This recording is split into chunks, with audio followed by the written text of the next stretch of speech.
سابقہ جمعہ موضوع ہم نے لیا تھا کہ آخرت کو سنوارو، اور اس میں ہم نے ذکر کیا کہ کسی نے سرکار دو عالم سے پوچھا کہ یا رسول اللہ قیامت کب آئے گی؟ انہیں تھوڑا سا مختصر سا ریپیٹ کر رہا ہوں تاکہ میرے بھائی تشریف لائے ہیں ویڈیو کوریج کے لیے، تو اس میں وہ موضوع کے لحاظ سے وہ چیزیں پہلے خطاب والی وہ بھی آ جائیں۔ قیامت کب آئے گی؟ سرکار نے فرمایا یہ بتا تو نے کتنی تیاری کیا ہے قیامت کے لیے؟ تو نے کتنی تیاری کیا ہے قیامت کے لیے؟ اگر تیاری کر رکھی ہے جب بھی آ جائے کوئی پرواہ نہیں۔ اللہ فرمایا موت مرحل ہے، زندگی فنا ہے، دنیا فنا، زندگی کا انجام موت ہے۔ آخرت کی فکر کرو، آخرت کے لیے تیاری کرو، زادرات اکٹھا کرو۔ کسی نے کہہ دیا چونکہ پیغمبر اکرم ایسے انداز میں موت کا ذکر کرتے تھے کہ لوگوں میں ایک شوق پیدا ہو جاتا تھا، اور ایک شخص نے آ کے کہہ دیا یا رسول اللہ میں مرنا چاہتا ہوں، یا رسول اللہ میں مرنا چاہتا ہوں۔ پیغمبر نے فرمایا اگر مرنا چاہتے ہو تو پھر 10 تحفے تیار کرو، 10 تحفے، یہی ہمارا موضوع تھا پچھلے جمعے ہم نے لیا۔ 10 تحفے تیار کرو، 4 تحفے ملک الموت کے لیے، 4 تحفے قبر کے لیے، 4 تحفے منکر اور نکیر کے لیے، 4 تحفے جبرائیل کے لیے، 4 تحفے رسول اللہ کے لیے، 4 تحفے اللہ کے لیے، 4 تحفے میزان کے لیے، 4 تحفے پل صراط کے لیے، تقریباً 40 تحفے بن گئے۔ چونکہ ہر تحفے میں 4 چیزیں ہیں، 10 تحفے، ہر تحفے میں 4 چیزیں ہیں۔ تو سب سے پہلا تھا، چونکہ سب سے پہلے جو مرحلہ ہے وہ ہے جب موت آئے گی تو ملک الموت سے ملاقات ہوگی۔ پیغمبر نے کوئی ایسے رنگ میں اس فرمان کو جاری کیا کہ اس میں دلچسپی پیدا ہو گئی۔ پیغمبر نے فرمایا مرنا تو ہے، اس موت کے لیے، آخرت کے لیے تحفے تیار کرو، تحفے لے کے جاؤ، کوئی پرواہ نہیں ہے، قبر بھی سوکھی ہوگی، ان کے نبیر بھی رحم کریں گے، ملک الموت بھی تمہارا دوست بن جائے گا۔ لیکن جب کسی کو تحفہ دیا جاتا ہے تو خوش ہو جاتا ہے نا، کسی کو تحفہ پیش کرے تو خوش ہو جاتا ہے، کسی افسر کو تحفہ دے جائے اس کے لیے خوش ہو جاتا ہے، اور نہیں تو چلو کچھ نرمی تو اس میں آ جاتی ہے۔ اللہ اکبر۔ تو پہلا تحفہ تھا ملک الموت کے لیے، فرمایا ملک کا تفسیر میں نہیں جاتا، فرمایا ملک الموت کے لیے 4 تحفے لے کے جاؤ۔ پہلا کیا تھا؟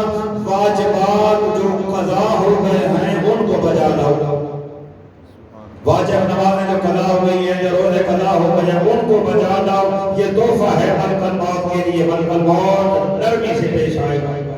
دوسرا تھا موت کو زیادہ سے زیادہ یاد کرو۔ تیسرا تھا لقائے خدا، اللہ کی ملاقات کی خواہش کرنا، جنت کی خواہش سے زیادہ ملاقات خدا کی خواہش رکھیں۔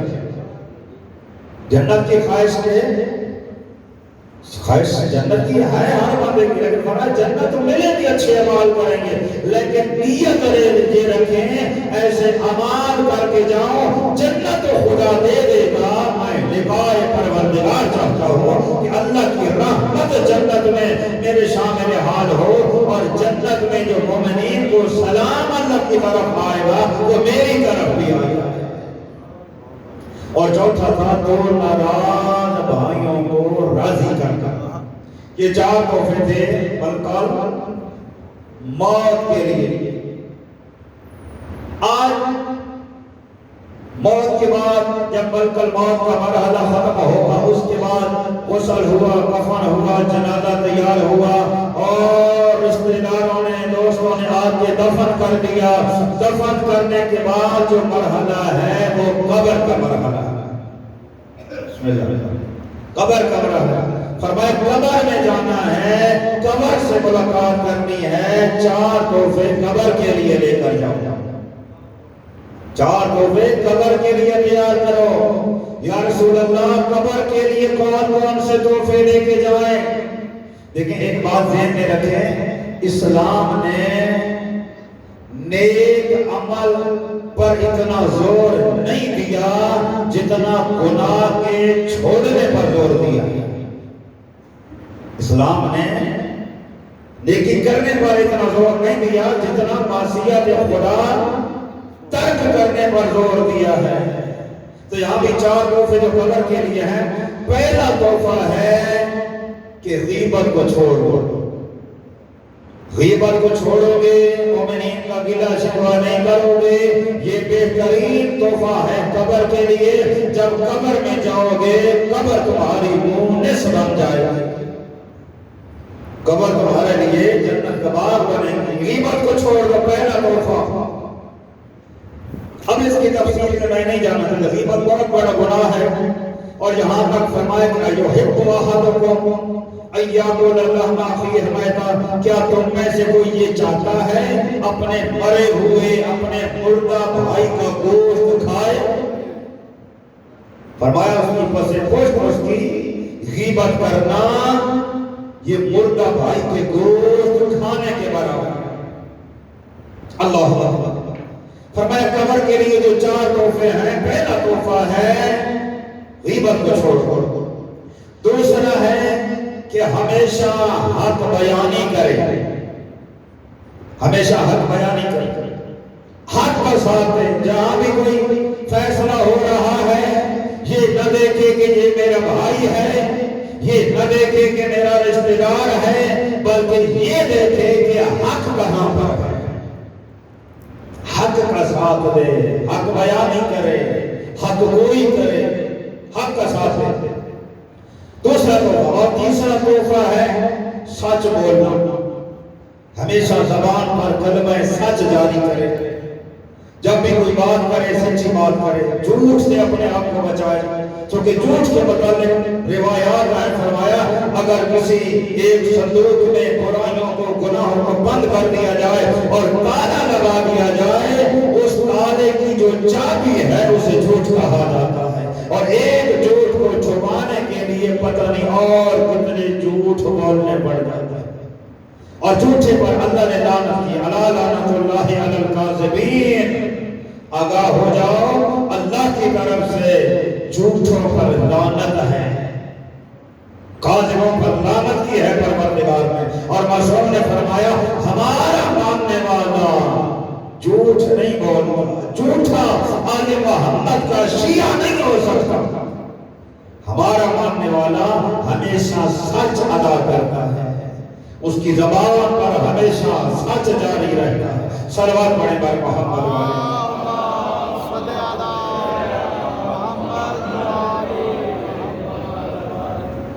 اللہ۔ اور فرمایا اس کے علاوہ جو چوتھا تحفہ ہے وہ ہے عاجزی اور انکساری، عاجزی اور انکساری۔ اچھا یہ تحفے معذرت چاہتا ہوں، یہ جو تحفے میں بیان کر رہا ہوں یہ تحفے ہیں قبر میں جانے کے بعد منکر اور نکیر کے لیے۔ قبر میں جائیں گے یہ تحفے 4 جو ہیں، غیبت سے پرہیز کریں، غیبت کو ترک کریں، اور حق بیانی کریں، سچ بولیں، اور چوتھا تحفہ جو ہے عاجزی اور انکساری۔ یہ کیا ہے؟ یہ منکر اور نکیر جو قبر میں آئیں گے، جو سوال کریں گے تیرا رب کون ہے، تیری کتاب کیا ہے، تیرا دین کیا ہے، تیرا نبی کون ہے، تیرا امام کون ہے، ان منکر نکیر کے لیے معصوم نے فرمایا، پیغمبر نے فرمایا یہ 4 تحفے لے کر جاؤ۔ پھر کوئی پرواہ نہیں، یہ تحفے 40 تحفے اگر آپ نے اکٹھے کر لیے، 10 تحفے، ہر تحفے میں 4 چیزیں، فرمایا تمہاری آخرت آسان ہو جائے گی، تمہاری آخرت سنور جائے گی۔ یہ چوتھا عاجزی اور انکساری، یہ چوتھا تحفہ ہے قبر میں منکر اور نکیر کے لیے۔ عاجزی، اصل میں تو عاجزی اللہ کے لیے ہونی چاہیے، کہ اس کی بارگاہ میں انسان عاجز بن کے رہے، اس کی بارگاہ میں انسان عاجزی اور انکساری سے پیش آئے۔ لیکن بہرحال معصوم نے فرمایا اپنے معاشرے میں مومنین کے درمیان میں ایک مومن کو عاجز ہونا چاہیے، انکسار ہونا چاہیے، عاجزی ہونی چاہیے، عاجزی۔ اور یہ عاجزی ہم دیکھتے ہیں آل محمد کے گھرانے میں، اللہ اکبر، آل محمد کے گھرانے میں مولا متقیان اپنے دور حکومت میں جا رہے تھے، ایک جگہ سے گزرے، دیکھا ایک بیوہ عورت ہے، بچے کو بھی اٹھایا ہوا ہے، کچھ سامان ہے اٹھاتی یا اٹھا نہیں سکتی، بچہ بھی ساتھ ہے۔ میرے مولا نے دیکھ لیا، میرے آقا نے فرمایا اگر اجازت دو تو یہ سامان اٹھا کر جہاں تو نے جانا ہے میں لے جاؤں۔ اپنے دور کا بادشاہ، اپنے دور کا حاکم، اپنے دور کا خلیفہ اور امام غریب عورت سے کہہ رہا ہے اپنا بھار مجھے دے دے، تیرا بوجھ میں اٹھا کے گھر لے جاؤں۔ وہ نہیں جانتی تھی کہ کون ہے یہ، اس نے دے دیا، اٹھا لیا، اس نے گھر آئے۔ پھر میرے آقا نے فرمایا کہ تیرے بہت سے کام ہیں، بچے بھی ہیں تیرے، تو نے ایسا کر تو اپنے بچوں کے لیے آٹے کا، روٹی کا انتظام کر، آٹا گوندھ اور میں تیرے تنور میں آگ جلاتا ہوں۔ میرے مولا وقت کا خلیفہ تندور میں آگ جلا رہے ہیں، ساتھ دیوار سے، دیوار کو اس طرف کسی مومنہ کا گھر کا، اس نے جو دیوار سے دیکھا مولا متقیان کو، اس نے پکار کر کہا اس عورت سے تجھے کیا ہو گیا ہے، وقت کے حاکم سے کام کروا رہی ہو؟ یہ وقت کا خلیفہ ہے علی بن ابی طالب، قدموں پہ گری، کہا کہ مولا معاف کر دیں، میں تو نہیں جانتی تھی، میں تو نہیں پہچانتی تھی۔ میرے مولا نے کہا نہ، معافی نماز، یہ دعا کر کہ جو عمل علی نے کیا ہے اللہ اس عمل کو اپنی بارگاہ میں قبول کر دے۔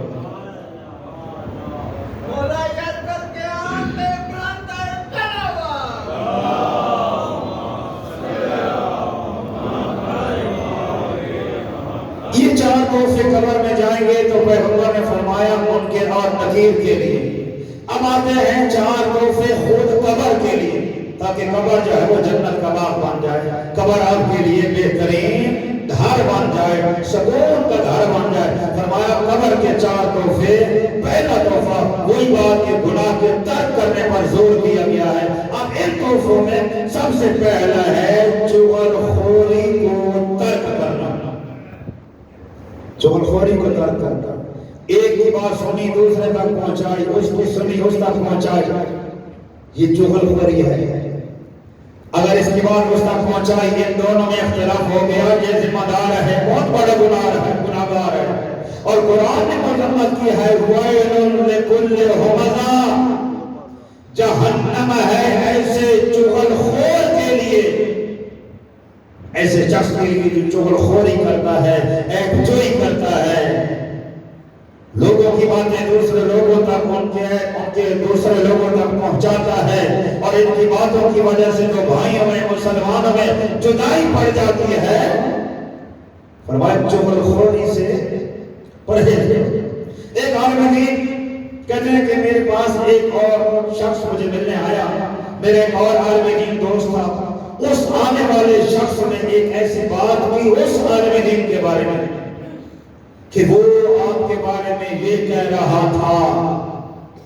اس عالم دین نے غصہ کیا، اس نے کہا تم نے بہت بڑا گناہ کیا ہے، پہلی بات تم نے یہ گناہ کیا ہے کہ میرے اور میرے دوست کے درمیان جدائی ڈال دی ہے، دشمنی پیدا کر دی۔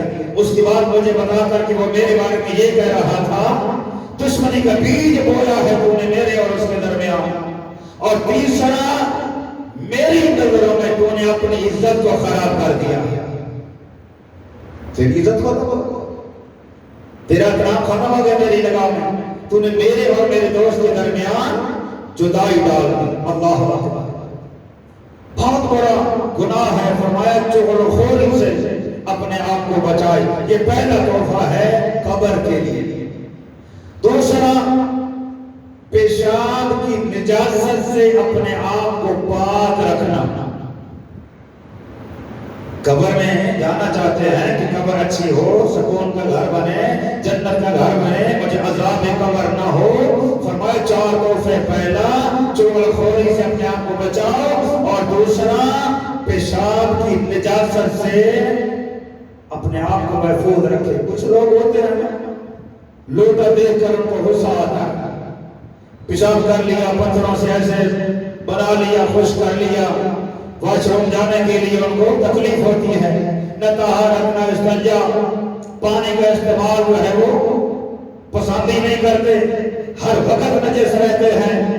جو لوگ ایسے نجس رہتے ہیں، نہ نماز نہ روزہ نہ کوئی عبادت، جو طہارت کی پرواہ نہیں کرتے، فرمایا ایک تو ان پر عذاب قبر سخت ہوگا، اور جو شخص اپنے آپ کو اس نجاست سے بچا کے رکھے گا، ہر وقت باوجود رہے گا، باطہارت رہے گا، قبر اس کے لیے جنت کا گھر بن جائے گا۔